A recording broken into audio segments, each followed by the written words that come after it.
What's up everyone? Welcome back to another Ross review. Today we're doing our first GTR on the channel, and let me tell you, this is one hell of a GTR to start out with, guys. This is a 1996 R33 GTR V-Spec LM Limited, and this is one of the rarest R33 variant models in the world.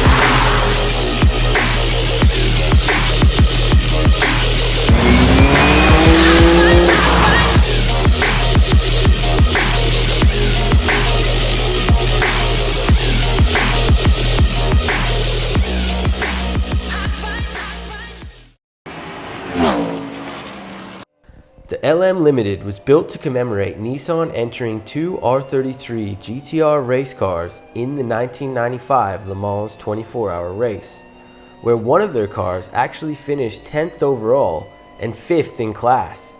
This was an incredible achievement, considering it was essentially running the same RB26 motor and going up against supercars of the era like the McLaren F1 and the Ferrari F40. Nissan only produced 188 of these cars though, with 86 of them being GTR LM Limiteds and 102 of them being V-Spec LM Limiteds. Now just going over some of the distinctive features of the R33 LM. Now every LM was painted in this signature championship blue color, and I absolutely love the color of this car. I think it really makes the whole car pop and stand out, and it looks really sharp. You come up to the front, they also got front brake cooling ducts as well as a front bonnet lip. And then you come to the rear, you've got a carbon fiber rear blade insert in the wing. And then on the C-pillars again, you had these GTR Skyline Racing decals just to commemorate their entry in the Le Mans. Now just bringing your attention under the bonnet here now, guys. This is where Godzilla rests. This is the RB26 DETT. The Legend, and this particular one has had a full air intake kit put on. The engine's been cammed, the turbos have been upgraded, and this thing has been tuned. I'll leave a mods list in the description below, guys, just for anyone who wants to know specifically what's been done to it. Now when this car first came out, like all the other GTRs, they weren't rated all that highly because of a Japanese gentleman's agreement which didn't let any of the manufacturers advertise any of their cars over 276 horsepower. But in reality, this car would have made somewhere roughly around 310, 320 horsepower from factory. With all the upgrades I've just mentioned, this from the dyno sheet is pumping out now 450 rear wheel horsepower.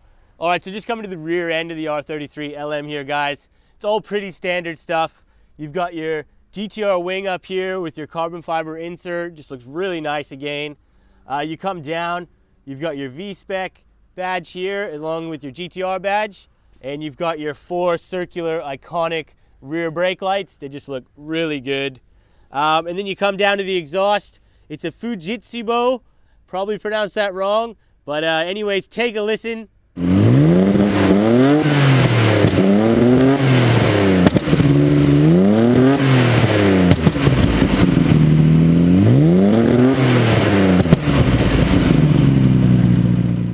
So we're just inside the R33 LM now, guys, and it's fairly standard to a regular R33 GTR. You've got the same R33 GTR seats in here. You know, they're lightly bolstered, but they fit quite nice. They're fairly comfortable as well, which is good. The same wheel is in here. You know, you've got the standard R33 GTR wheel. Again, fairly basic, feels quite nice. We do have a few modifications in here. You know, we've got a Nismo shift knob here. Couple of GTR badges. We've got some knee pads on the sides, in-pool pedals. We've also got an in-pool speedometer up front here, which goes to 300 kilometers an hour now, guys, as the standard one would take you only to 180. So just going down the front here, guys, you've got your boost gauge, you've got your oil temperature gauge, you've also got your front torque gauge. Now this is a 4-wheel drive car, so it is rear wheel drive biased, and whenever the front wheels start hooking up, this gauge will tell you sort of how much power is going up there. And it's just a very nice interior. You know, it's fairly basic in here, but everything has lived up to the age of the car, and it keeps it sort of that timeless look with not having too much technology in here. Now, just in the rear seats, guys, there are actually back seats in this car. There are 2 seats back there, and funny enough, the R33 actually holds the title for having the most rear seat room out of any of the GTRs. But in saying that, guys, there is actually not that much room back there. Still, it's quite tight back there. I've been in the back of a few of these before, and it's really just for emergencies. But that's basically everything in this car, guys. It's fairly standard in here. Let's get it out on the road and see how it handles. All right, so driving the 1996 R33 GTR V-Spec LM Limited. This car is just, it's such an iconic car. Really honored to have this on the channel today, and it's quite something special to know that, you know, there was only ever 188 of these cars ever made for the whole world. So just driving this car, straight away I just noticed, you know, everything just feels fairly tight. It feels well built, you know. The throttle has a nice weight to it. The steering even has a fairly nice movement to it. And the gear changes as well, they feel very solid. The gearbox feels very good, you know, and this is a 20-plus-year-old car we're talking about.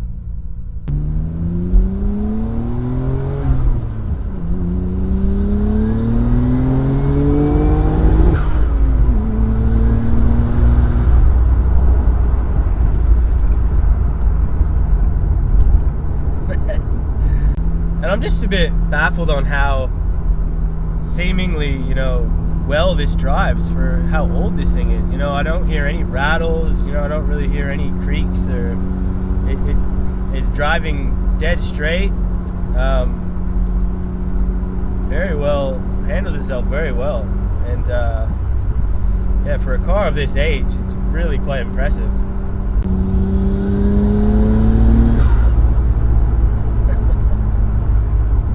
Oh, it's just so nice going around the bends, like just the weight of the wheel, and these seats, you know, even though they're lightly bolstered, you just fit in them so nicely, and I find they do actually hold me really well. And yeah, wow, it really is composed on the road, and it really does absorb the bumps well.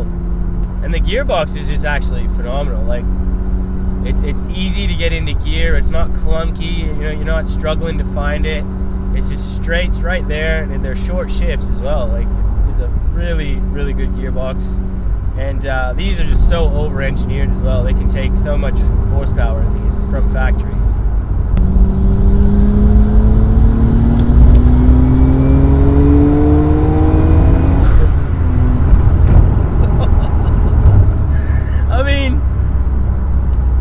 I can't even really give this car its potential because this is just too fast. And like, it's, wow, this is Godzilla, guys. This is Godzilla, because like you'll know, previously on the channel I'd driven the Stagia, and that had the RB26 as well. And I did mention that, you know, that thing really did get up and move once you got high up on the rev range. But in this thing, it's just sort of a whole nother level, guys. And yeah, this is quite difficult to run through the gears because this thing just motors.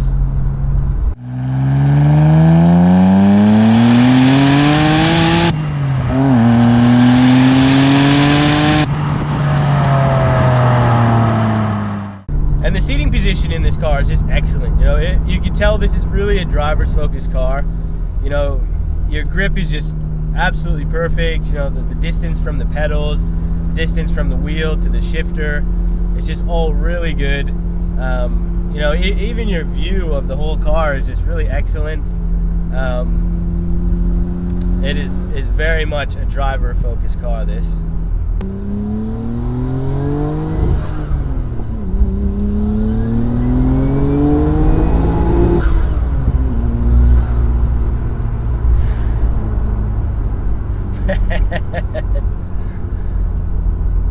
again, I can't really get over the fact of how this car really does make you feel like you are a professional race car driver, because it's just that easy to drive.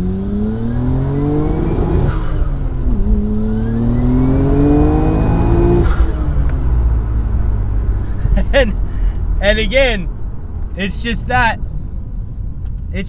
easy to, as soon as you put your foot down, you instantly get sucked into the seat, and it's just like a full focus on what's happening. And it's just a very hard feeling to describe, actually. This car really,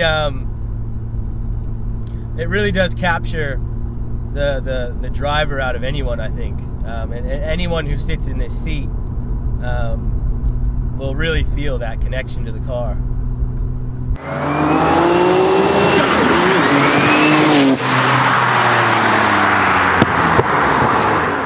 Alright guys, I'm going to finish the video off here today. This car really did live up to the Godzilla name. It was an absolute honor to have it on the channel. This is such a rare car. And huge thanks again goes out to Secret Monkey Garage. They're a tuner out of Mandurah, and they did a lot of work to this particular car. So if you're after any work to be done, please check them out. I'll leave a link for them in the description below. And please check out Downshift. They're a club based over east in Australia here, and they do a lot of awesome car content, and they do a lot of cruises and everything. So I'll leave a link for them in the description as well. So check them out. And please, yeah, if you like this video, please hit that like button. Consider subscribing if you're new to the channel. And yeah, we'll see you on the next video.